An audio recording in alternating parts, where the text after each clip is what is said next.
Okay, I will now demonstrate Lab 3, which is Advanced Functions. In Blackboard, click on the My Courses tab, which should take you to the listing of your Spring 2014 courses.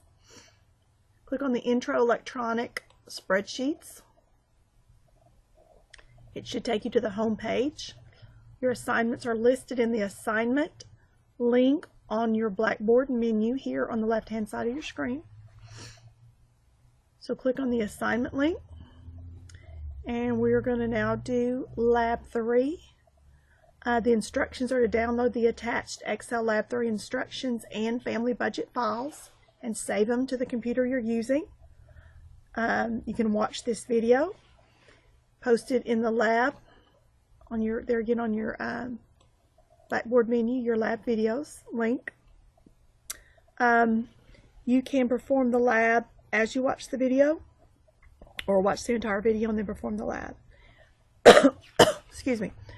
So I'm going to click on my Excel Lab 3 instructions file. I'm going to go ahead and save it to my desktop. So I want to do a save as.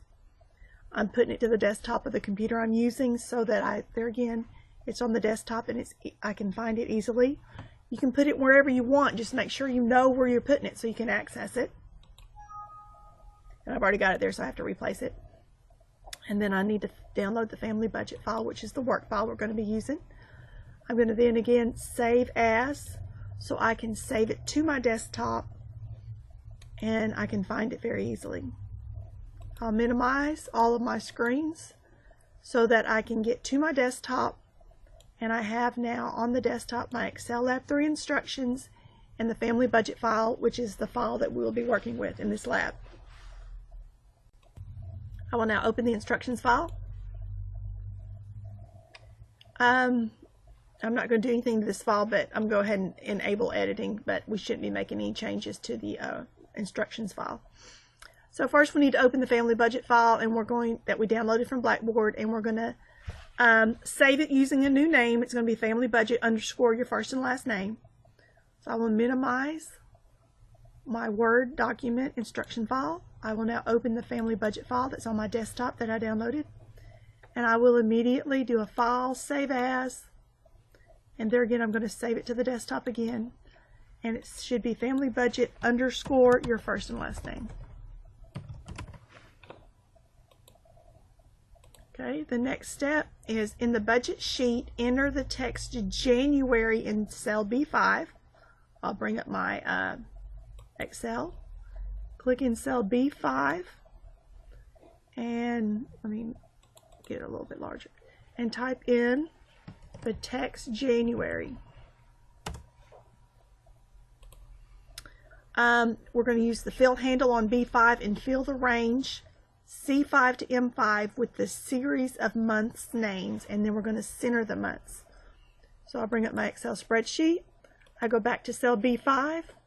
The bottom right corner, where you have the little square that's sitting there all by itself, we're going to get the fill handle. So position your pointer right over that little black square. Make sure it changes to a black plus sign with no arrows. Left click, hold that mouse button down, and drag it all the way. Uh-oh, I lost it. Sorry, I clicked too much. Let me escape that out. Let me go all the way back. Okay, January.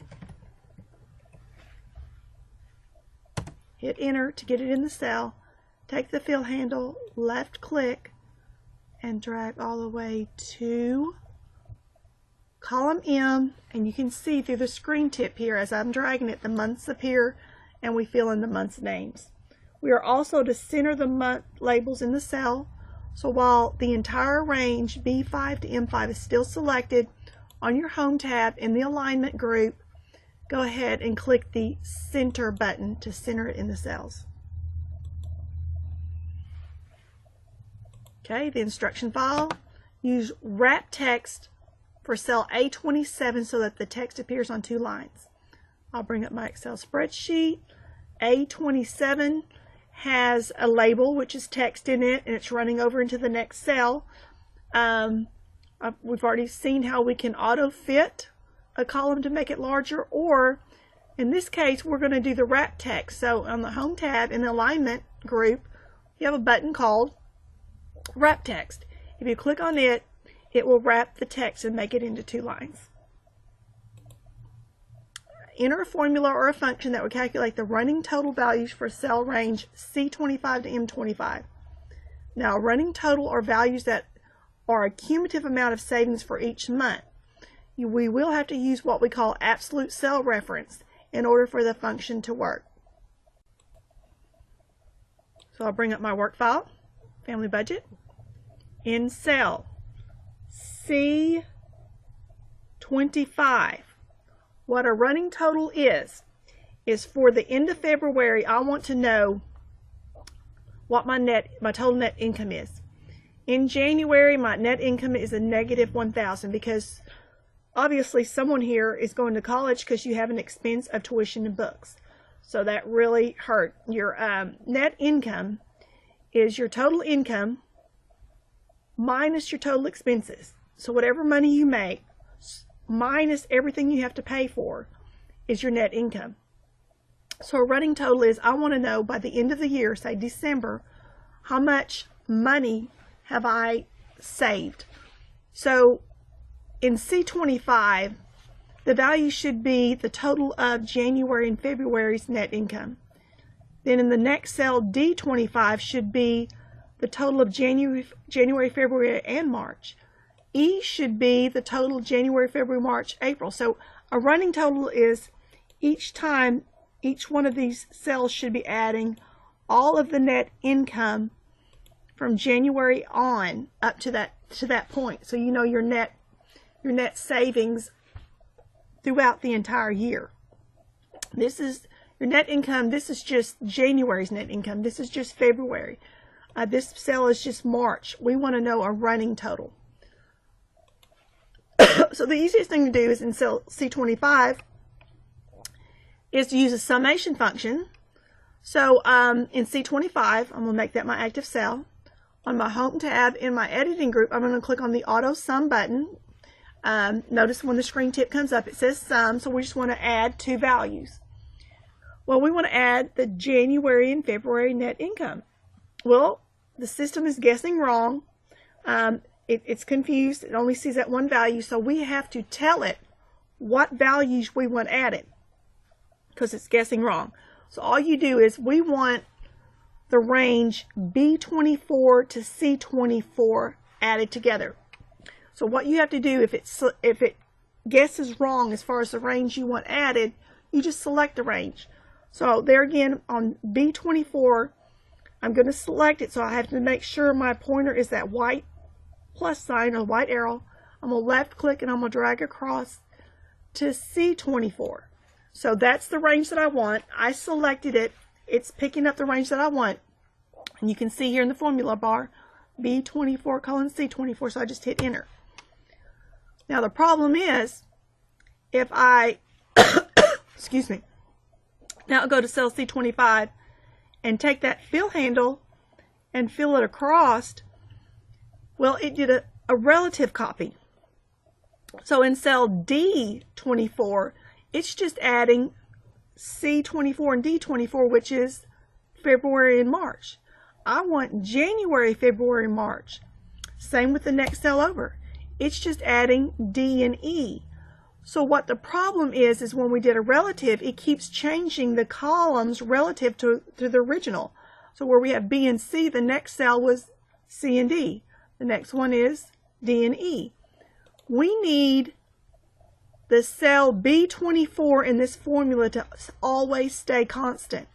We don't want it to change. So we want this B24, which is January, to always stay B24. This formula needs to be B24 to D24. This needs to be B24 to E. So how you do that is you make an absolute reference to that cell. And to make it absolute reference is you'll put a $sign in front of the B and a $sign in front of the 24. And that says do not change that B and do not change that 24. How you do that is make sure C25 is your active cell. In your formula bar, position the I-beam right over the B24 cell reference. When you position that I-beam over there, just double click. It selects the cell reference B24. Now on your keyboard, you should have an F4 key. Press your F4 key and it should put in a $sign in front of the B and a $sign in front of the 24. Now if it doesn't, you can type it in. You can type in, just change typing it or hit the F4 key on your keyboard. Now to enter this, I can, if you mess up, here on your formula bar you have an X, a red X, that means cancel. It'll just go back to the original. Let me go ahead and put it back.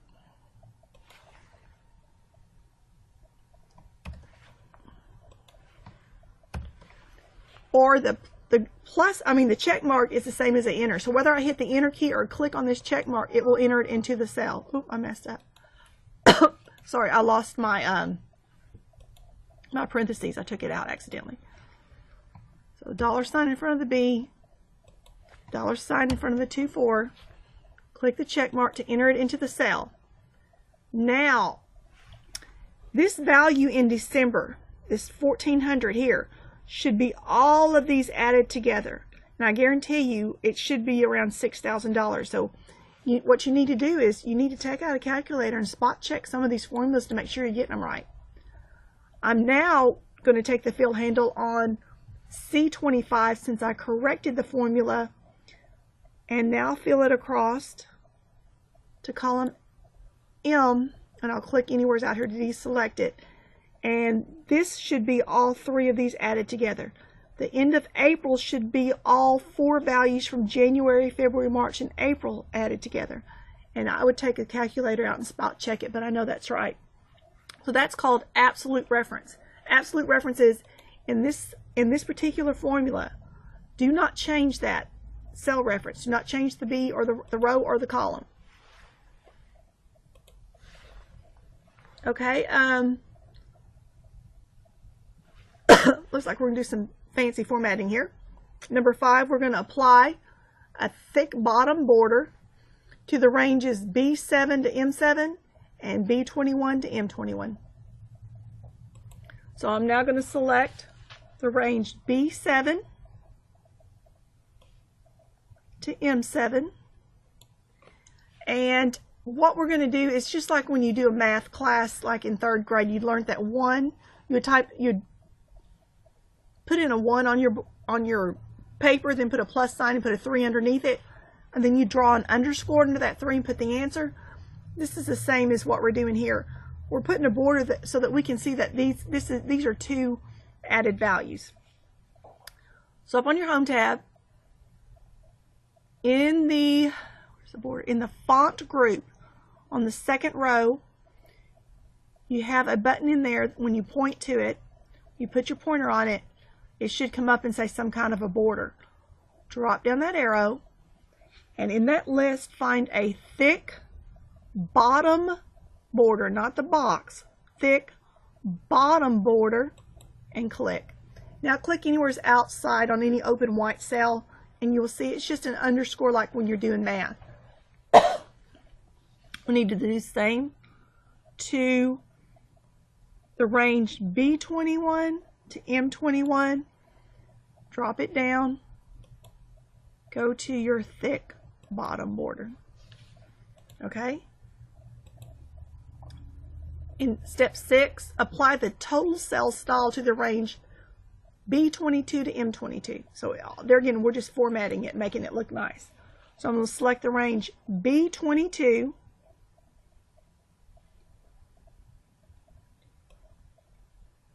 to M22, and on the home tab in the styles group, you have an arrow that will take you up and down and show you different styles, or you have this one button that's called the More button. It's an arrow pointing down with a line over it. When you point to it, the screen tip comes up and says More button. It will show you all the styles you can pick from. And so for this range, B22 to M22, we want the total style. And what it does is an underscore, then a double underline. So click on that total style there, and you can see what it does. It does a double underline underneath it. So that's kind of like your bottom line figure. The next instruction, 7, in cell B30, enter a formula or a function to calculate Amanda's total income. Excuse me. Okay, so in cell B30, I'm in cell B30, the B's highlighted in the 30. I can see in the cell, the name box, it's B30. I need a formula or function to represent Amanda's total income. Amanda's total income would be adding up all of her income made January through December. So it's actually the range B6 to M6. So I'm going to use the sum function. So on the Home tab, in the Editing group, here's my Auto Sum button. It defaults to sum, so I can just click the larger part of the button and it will automatically put in the sum, or if not, you can click the drop down arrow and hit the sum. So Auto Sum, it comes in here and it's guessing wrong. The range that I need is way up here at the top, and you may have to scroll up in your worksheet to see it. But I need to select the range B6 to M6. So I'm going to point or move my pointer right over cell B6 so that it's the plus sign or the white cross. Left click, hold my mouse button down and drag across to M6. So if you look down here in the formula, whether you look in the formula bar or in the formula itself, B6 to M6, and then hit enter. Number 8, we're going to, in cell C30, enter a formula function to calculate Amanda's average income. I'll bring up my worksheet. So in cell C30, now I showed you this Auto Sum button. So on your Home tab in the Editing group, if you click the drop down arrow on the Auto Sum, there's an average function, there's count numbers, there's a max and the min. So we're going to use the average function here, and it's going to give us the average salary. So click average. Now we need the average of Amanda's income. It's guessing wrong here. Amanda's income is, there again, that range B6 to M6. So go ahead and select that same range again, B6 to M6, hit enter. And what we need to do here is select the range B30 to C30 and fill the formulas down one row. And when we do this, it will automatically calculate Joseph's total and average income. So going back to Excel, and when we do this fill handle, we're going to use the fill handle, but we can do it on more than one cell. We're going to select the range D30, I'm sorry, I'm on the wrong number, B30 to C30. And when I do that, you have one fill handle even though you have two cells selected. Point your pointer to that bottom right corner of the fill handle, hold that left mouse button down and just drag down to Joseph, and his total and average is already completed. Okay, in cell D30, we're going to enter a formula or function to calculate Amanda's minimum income, and the whole purpose of this is just learning the different functions that's in there. You know, minimum, maximum down here may not serve a purpose, but the purpose is to learn the various functions that exist in spreadsheets.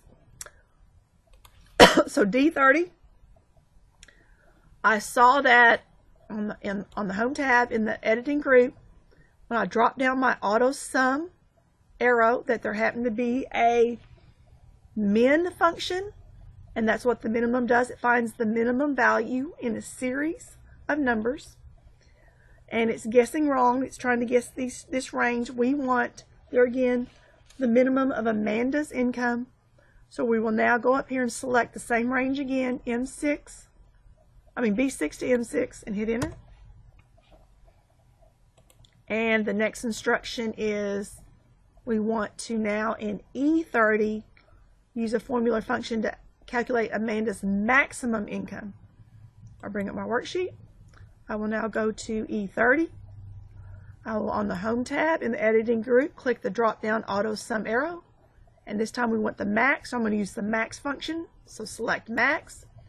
It's guessing the wrong range, so I'll have to scroll up and find Amanda's income for the whole year. It's represented by the cells B6 to M6, and hit enter. And here we're going to do the same thing again. In order to get Joseph's, we're going to select, to get Joseph's minimum maximum, we're going to select the range D30 to E30. We're going to take that fill handle and fill it down one row. Now, instead of doing 2 at a time, I could have easily selected or filled, you know, put the calculations in for the total, average, min, and max, all for Amanda, and then did all, and take the fill handle and do all 4 at one time. I was just taking baby steps and letting you do 2 at a time, but you could do all 4. Okay. And number 12, in cell B35, enter a formula function to calculate the total rent. No, I'm sorry, we're on 11. Whew. Okay, B32, C32, D32, and E32. Enter a formula function, calculate Amanda and Joseph's total income, total average income, total min, and total max. Okay, I'll bring up my spreadsheet. And in cell B32, I want the total of the total income. I'm going to want the total average, total min, and total max. So in B32, I'm going to use, I could use a summation function, or I can just do a formula. We haven't done a formula in a while, so since we're just adding 2 values, I'm going to go ahead and just use a formula, type it in. So all formulas and functions start with equal sign. I type in equal sign. I'm going to click on the first cell that I want added, which is B30. I'm going to type in a plus sign. I'm going to click on the second cell that I want added, which is B31, and hit my enter key.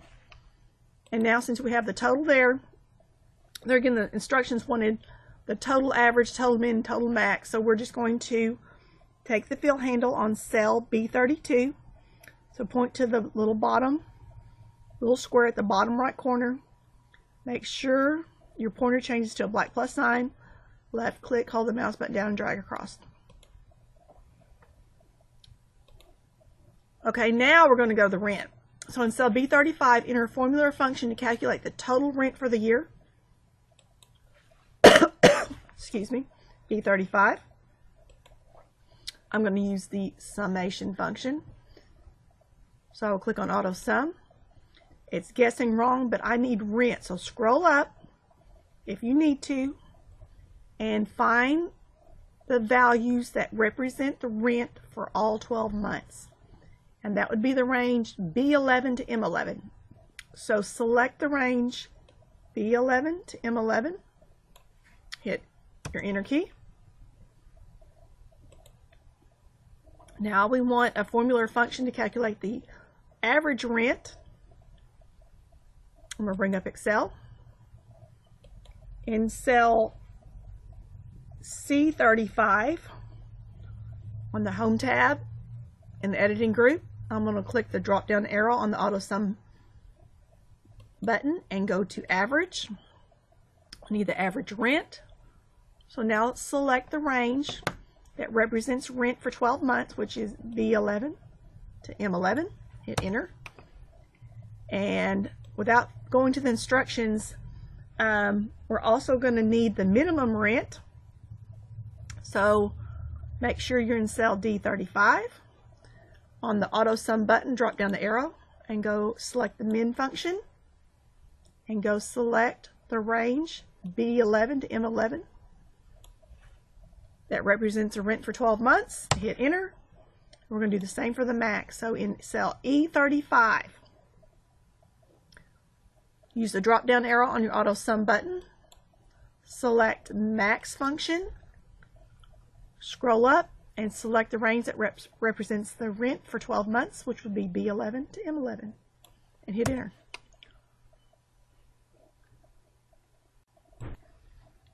Okay, so now what we can do, since we have all 4 formulas, we can select all 4 of these cells and fill them down.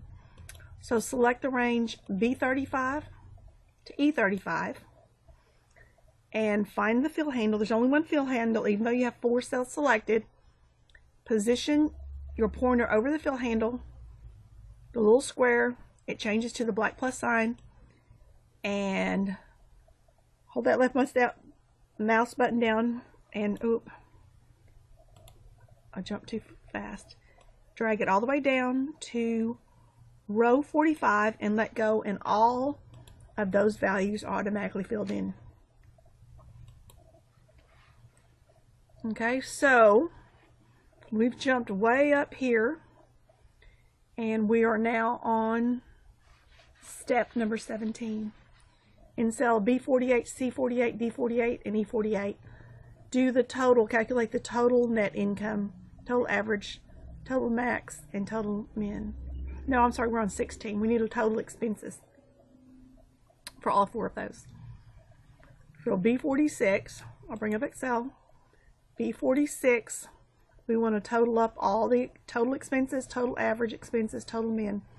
So on the Home tab in the Editing group, I'm going to click the Auto Sum button. It's guessing the wrong range.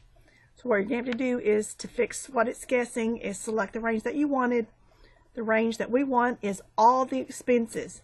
That's represented by B35 to B45, and hit Enter.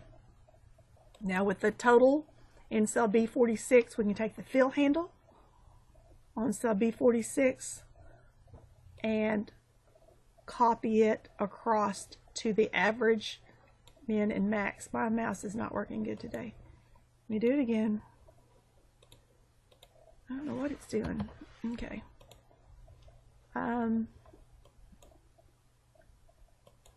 Okay. Summation, select, enter, take the fill handle, and go across. Okay, now we need to, in cell B48, C, D, and E, we need to calculate the net income, total net income, total average net income. So in the spreadsheet, your net income is equal to your total income minus your total expenses. So we're just going to do a formula. Type in equal sign, click on the cell that represents the total income, which is B32. Type in a minus sign and click on the cell that represents the total expenses, which would be B46. Hit your Enter key. And now we can take the fill handle on cell B48 and fill it across to calculate the average, min, and max. So the purpose of this worksheet is, we have 2 people, Amanda and Joseph. They have calculated their total income and total expenses for an entire year. Currently right now, their expenses, they rent. They want to buy a house. So what we're now going to do is do calculations to suggest how expensive of a house they can afford based on their income and their expenses. So we have the detail here, monthly totals, the detail of the whole year, and then down here we did our year-end summary. So we took their total, their average, their min, the max. Now because they have tuition expenses in January, tuition expenses in August, we can't just randomly take one month and assume that's the average. So because of all the expenses as tuitions and books, and then they have none there, if we take the average down here of the whole year, then we can do an analysis on how expensive of a house they can afford. So now we are on step 18, and in order to do this, we're going to copy and paste the average values that's in cell range C30 to C45 from the budget sheet, and we're going to paste it into cell B4 in the loan analysis sheet. So in Excel, I'm going to select the range C30 to C45. That's just their average and their expenses. And I'm going to copy it, and you can, excuse me, to copy on the Home tab in the clipboard, clipboard group, you can click on the copy button. You can right click anywhere in that highlighted section and click copy, or you can hold your control key down and hit the C key on your keyboard. So whichever method you want. I'm going to do a copy up here. Now you notice how it has a rotating border around it to show that it's copied. And we're going to have to paste it in the loan analysis worksheet. So down here at the bottom left corner of your screen, click on the loan analysis tab, and we're going to paste it starting in cell B4. You do not have to select the entire range that you're going to paste it in. All you have to do is select the first cell that you want those values to come into. Now I'm going to mess this up first and show you. If I do a straightforward paste, if I just click the paste button, I just get a reference error. I have to do a paste special. I need to paste, and that's what it's telling you here. We need to paste, do a paste special, and paste just the values in the number formats. Okay? So with this selected, what you have to do is, on the Home tab in the Clipboard group, click the Paste drop-down arrow. The last option there says Paste Special. And in the first section where it says Paste, select the very last option that says Values and Number Formats, and then click OK. And the values from the other worksheet, oh, I don't want to do that. It's about to expire me. From the other worksheet comes in. Okay, number 19 in the loan analysis sheet in B6, enter formula or function to calculate the total income. So in B6, when we pasted the value here, we lost the calculation. We lost the formula. So we need to put the formula back in, because if anything up here would change without that formula, the value wouldn't change here for the total. So I'm just going to do a formula this time. I'm going to type in equal sign. I want to click on the first cell that I want added, which is B4. I'm going to type in a plus sign. I will now select the second cell that I want added, which is Joseph's income, which is represented by B5, and hit enter. Then on number 20 in B20, in cell B20, we want to enter a formula function to calculate the total expenses. So I'm in B20, and I'm not going to do a formula. If I did a formula like I did up here in B6, I'd be having to type in equals and click on this cell, click a plus sign, click on this cell, click a plus sign. There's too many values here. For just two cells, I don't mind typing in a formula. But I have that sum function, and I've got a lot of cells here to add up. So I'm going to use the sum function. So on the Home tab in the editing group, I'm going to click on the auto sum button. It's highlighting exactly what I need, so I did a good guess. So all I have to do is hit enter. And now on number 21 in cell B22, we need to do a formula function to calculate the net income. And as previously we said, the net income is your total income minus your total expenses. So I'm just going to do a formula. Type in equal sign. I'm going to click on the cell that represents total income, which would be B6. I'm going to type in a minus sign. I'm now going to click on the cell that represents total expenses, which is B20, and hit enter.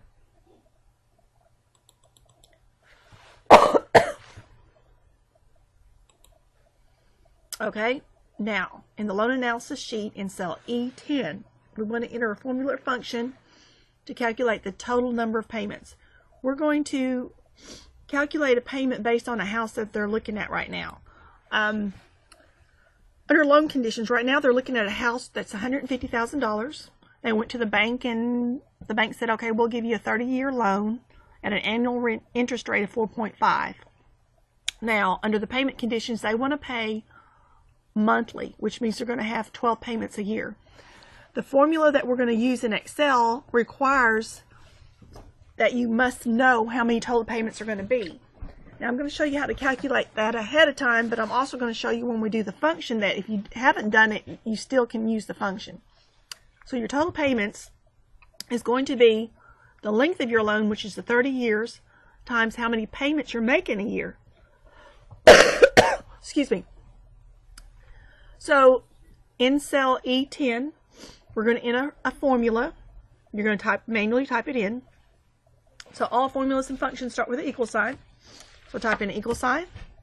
Now go select E5 5, which represents the length of the year, which is 30 years. Type in an asterisk, which represents multiplication, and then click on cell E9, which represents how many payments you're making a year. Hit your enter key, and if you have a 30-year loan, you're making 12 payments per year, you're going to have 360 payments. Okay, and number 23, in cell E11, we need to calculate the payment of the house that they're looking at right now. So we're going to use the payment function. Okay, so in cell E11,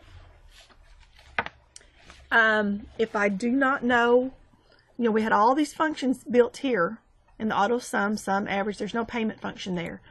So we're going to have to search for this function. The easiest way is up here on your formula bar, you have this f of x. When you point to it, the screen tip says insert function. Click on that, and we have a search bar. So let's just search for a loan payment. Just type in your search text. Let me take my caps off. Loan payment. And click go. First one comes up is PMT. Down here is the description of it. Let's read it and see if this is what we want. It calculates a payment for a loan based on constant payments. That's right. 12. Once every month, and a constant interest rate. We have the constant interest rate, so that's exactly what we want. So click OK. And now we have some, it says function arguments, and what an argument is data. We have to fill in the blanks for it to do the calculation. So this first rate box, read the bottom, and what's it asking? It wants the interest rate per period for the loan. Now we have the interest rate, the annual interest rate. The yearly interest rate, not the per period one. It needs the interest rate per month. We're making monthly payments. So you'll see it says here, for example, use 6% divided by 4 for quarterly payments. If the APR, annual percentage rate, is what you have, well, that's what we have. So what we have to do here is we're going to have to take that 4.5% divided by 12. In order to get the monthly payment, we've got the annual interest rate, which is 4.50. So click on that cell to select it. Then type in a / for division. And whether you type in a 12 here or just click on the 12 over here, but this is the annual interest rate. We're going to be paying monthly, once every 12 months. So we have to divide it by 12. Click in the next box that it wants, the IMPER. The IMPER is the total number of payments for the loan. That's why I had you in cell E10 go ahead and calculate the total payments. If you didn't do that, you could actually put the calculation right in here. Now notice when it did this calculation here that the monthly interest rate is 0.00375. The number of payments for the loan, there again, you can just click on cell E10 because we already calculated it.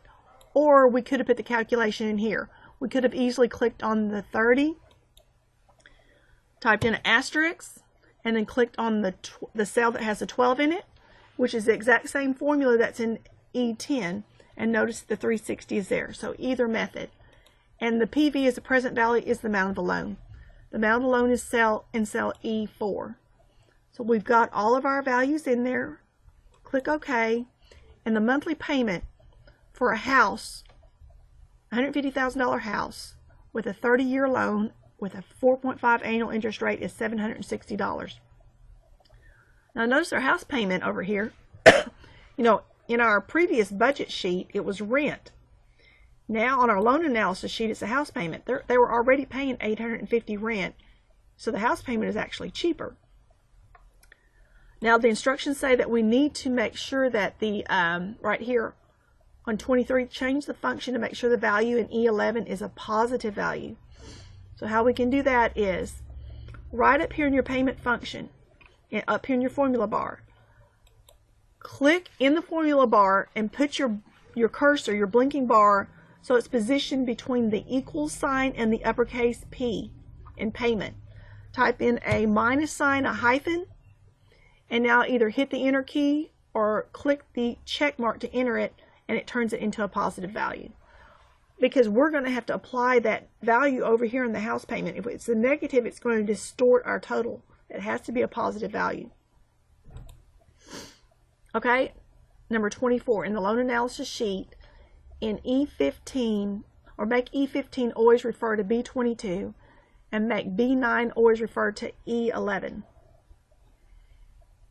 So in our spreadsheet, this house payment has got to always be whatever's in cell E9. We always want it to be whatever's in that cell, because we're going to look at a $200,000 house, and we're going to look at a $175,000 house.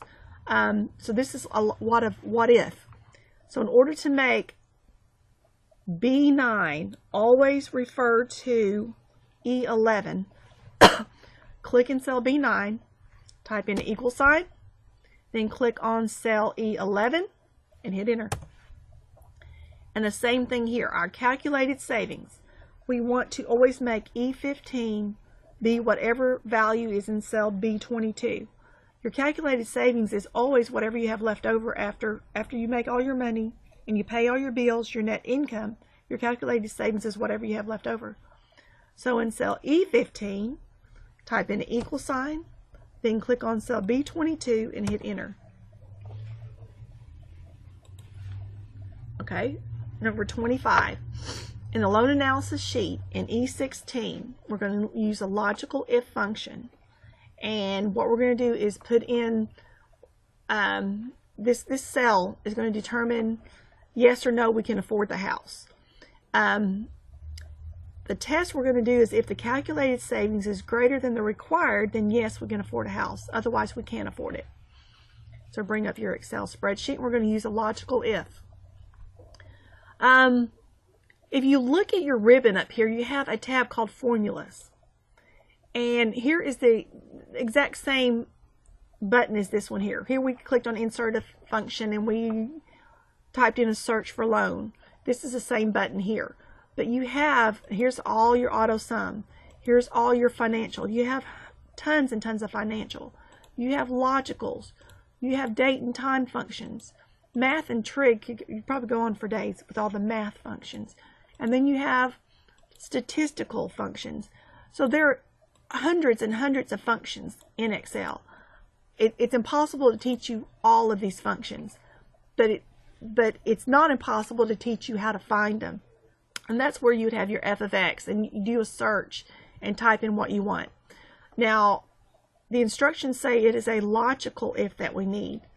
So if I click here under the logical group, there's the if one, so we can just click on it there. So if you know where it's at, you can find it, or you can, there again, insert a function and do a search on it. So requirement here was that the logical test is if the calculated savings is more than the required. So how our logical test is if the calculated savings, so click on the calculated savings cell, it's represented by cell E15, then type in a greater than symbol, which would be a shift period key. So if the calculated is greater than the required, now click on the cell that represents the required savings, which is E14. Then if that's true, according to our directions, then we would need to say yes, they can afford the house. So I'm going to type in yes.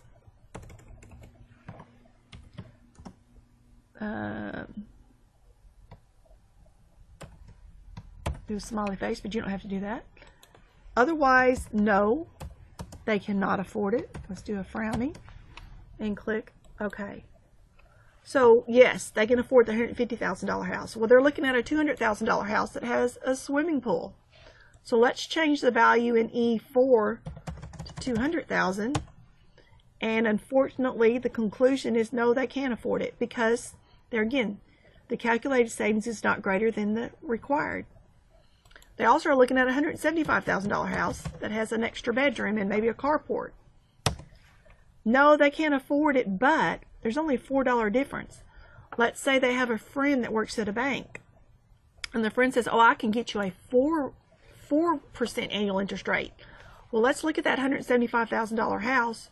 Let's change that interest rate to 4, and yes, they can afford it now.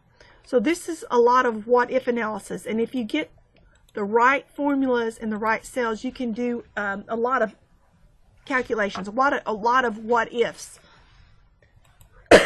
Okay, so on number 26, in the budget sheet, we want to apply some conditional formatting to highlight cell rules for any value that's greater than 500, and then we want the in the cell range B11 to M11, and we want to apply a green color to it.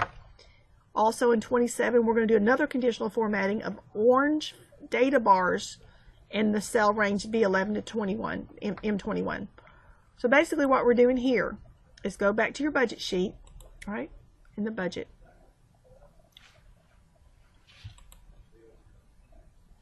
We want to, in this case, when we do conditional formatting, our first requirement was highlight any cells that are greater than 500. So what Amanda and Joseph are doing is I want to highlight any values in my budget for my 12 months that are more than 500. I want to look at those and see if there's something I can do about them. What expenses do I have that's more than 500 a month? So we're going to select the range B11 to M21. On the Home tab, in the Styles group, you have a conditional formatting button. Click it. In this case, they want to highlight cell rules that are greater than. So select highlight cell rules. You have so many options. You can do greater than, less than, between, equal to. You can even compare text. But you want one greater than, and their condition was anything over 500. So type in 500, and width, they wanted green fill with dark green text. So select it. You could also go down to custom format, and you could on custom format change it to it froze. Change it to bold, change it to any color you want. So I mean, you can do anything you want there as far as what color. If you don't like what they give you, the red, the green, the yellow, you can come down here and customize it to anything you want. So click OK. By clicking any open white space, anything that they had an expense of over 500 is going to show up. Well, the rent they couldn't help. The food they probably could. 2 people spending $600 a month on food, that's probably a little ridiculous. They can start cooking and not eat out, save money there. The tuition, not much you can do. The books, 500, 20 and 572. Maybe they could rent the books next time instead of buying them. So that's just a conditional formatting. The last step also wants us to do data bars right here. So it's the same range, which was B11 to M21, which is basically it's all your expense values. And this time we're going to do conditional formatting. So on the Home tab in the Styles group, click the conditional formatting, and we want to do data bars. If you notice here, you've got live preview. Live preview means what I'm doing here, it's showing up in the background in my spreadsheet so I can see what it's going to look like. They want orange gradient fill. Now gradient fill, you can see it just gradually starts getting lighter and dimmer. Where solid fill, it's a solid color. So we want orange gradient fill bars. If you click on it, what it does is just basically puts a chart, just our column charts like we did up here, within the cell. So you can see your biggest expense there by the chart is your tuition. Rent's the next biggest. Small amount of insurance there. So it basically just puts a chart in there. So let's go ahead now and save it and submit it. So I'll close my instructions. I don't need it anymore. I'm just on my quick access toolbar up here in Excel. I'm going to save the spreadsheet. If you get this compatibility error, checker, just always click continue. Don't worry about it. So save it, close it. Now go into this course and find the lab assignment. This was lab 3. Click on the lab assignment name, advanced functions. Scroll down and find the assignment submission section. Click on browse my computer.